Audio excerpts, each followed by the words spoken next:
Hi, TJ. Milan, obviously, career high effort, points, threes, after the exhibition struggles. I mean, I'm sure you fully expected this, but to see him in rhythm, teammates finding him and using that ball fake, a lot of different ways he scored tonight. Yeah, I think that's the key right there. It's not just relying on that three-point shot, as aggressive as we want him to be. It's finding other ways, cutting, posting a smaller guy, trying to get, some points in the paint, finish around the goal. Then you're seeing the ball go through the basket, and then that makes those threes feel a lot better with a rhythm too. But Milan's a tremendous worker. He's someone that, the commitment he makes to his game every single day is it's second to none. And with guys when they commit and invest like that, that'll come around. So we've got all the confidence in the world in him that he'll continue to play to that level because he works for it every single day. And obviously very valuable to have Taman back. When did you make the full decision that, hey, he can be full go and he's fully ready to play? Yeah, so he had 3 full practices under his belt, but we didn't want to put any undue pressure on him to see how he felt and how his body reacted after each one. And truly, he's been through some stuff over time, and so he knows his body better than anyone. And Vic Miller, our trainer, did a phenomenal job working with him. Taman's a guy that did all the extra to get himself back ready to play, and he looked great out there tonight. I mean, knocks down the 3 right away. He's explosive getting to the basket, made a lot of plays defensively, chased down some loose balls. So, we came into it with the mindset of, he's full go, and let's let him have at it and see where he's at, and he did a great job. TJ, what was the decision-making process behind having Toure start alongside Taman and having Nate Heisey come off the bench, and what do you think of the way that Heisey and Toure played today? Yeah, I was pleased with both. I mean, Killian's been ultra consistent. I mean, if there's one thing you can say in the 3 times that we've played in front of people, it looks about the same every time from him. He plays really hard. He seems to always go 1 for 3 from 3.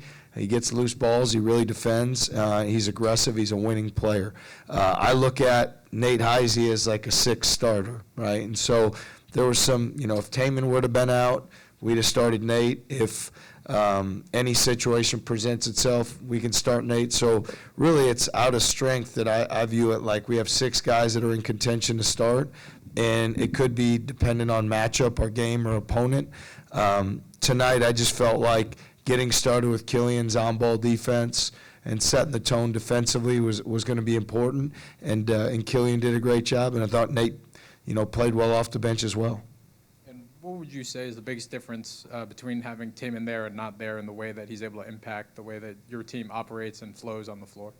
Well, just his confidence overall and how to run the team and how to communicate, continue to get to the paint and to the rim and make plays for his teammates. Offensively, how to get from one thing to another. Defensively, how to communicate through things. So there's a lot of things going on during the game, and when you have Taman out there, you have another coach on the floor, and you're fortunate for that. So he always does a great job with that, and I think he's taken a big step up in terms of his communication and leadership with our team. I think being out made him really appreciate how, cherish the opportunity that he has in front of him, and I know that he's not going to take a single day for granted. Coach, on Media Day, you said that you thought this perimeter defense had a chance to be similar to your first team. How do you feel like that perimeter defense has progressed so far? Yeah, I thought we were good tonight. Like, certainly, baseline out defense, we gave up at least 10. Second chance points, we gave up 11. I mean, so when you really look at it, half their points probably were on unnecessary fouls, baseline out defense, and second chance. And those are things that are within the realm of our control. We've got to be more sound. But in terms of generating turnovers, I think we turned them over 13 times in the first half. Getting live ball steals, I'm pretty sure we had 11. Those are things that we want to be great. And I think, we're relatively quick to our rotations, still got to continue working. But for the most part, I've been pleased with our progress. Taman talked a little bit about trying to take it in, that this is his first game. Given that, do you talk to him at all about balancing the urgency that comes in a senior year and not allowing that to be pressure or anything like that can be detrimental? Yeah, in a weird way, I think being out gave him a lot of time to reflect and watch And when you stay in that mindset of gratitude and thankfulness, which is exactly where he's at, and you realize you only have so many opportunities, and you keep your focus there, then the pressure, there isn't pressure because you're in the moment. And he's done such a great job over the 3 years so far being in the moment, and he's really prepared himself mentally for this. So I don't feel like there's any risk with him doing that because he knows truly how special this opportunity is. I mean, he said it publicly a few weeks back. He wishes he could play here forever, right? Like he wishes he had unlimited eligibility. I know his coach wishes the same thing. So he's not a guy who's worried about the next thing or on to what's after this. He knows that the main thing is this opportunity. Do you still wince or hold your breath when he takes a spill on the floor, or have you seen it enough now to just... Yeah, it's never a settling feeling when you see him flying around, but he seeks contact. That's how he plays.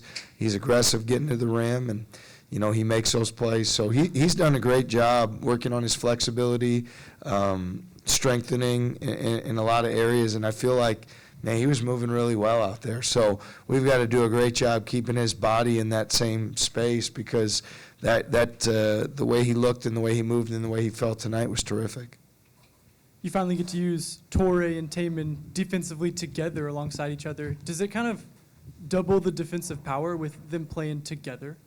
Yeah, those guys are both elite on-ball defenders, and what it does is, Killian takes so much pride in guarding the ball. It allows Taman sometimes to not expend quite as much energy working the ball handler and then being able to be a playmaker off the ball where he chases down loose balls, gets steals, deflections, and he's great at guarding guys who are shooters. So with both of those guys out there, it gives us a tremendous ability to impact the basketball right away to push the offense out of the scoring area. And I think, our intent with playing those two together is that to happen, that we have two guys that can make a play on one end and get in the paint, and then two guys that can be disruptive and aggressive, keeping the ball out of the paint on the other end.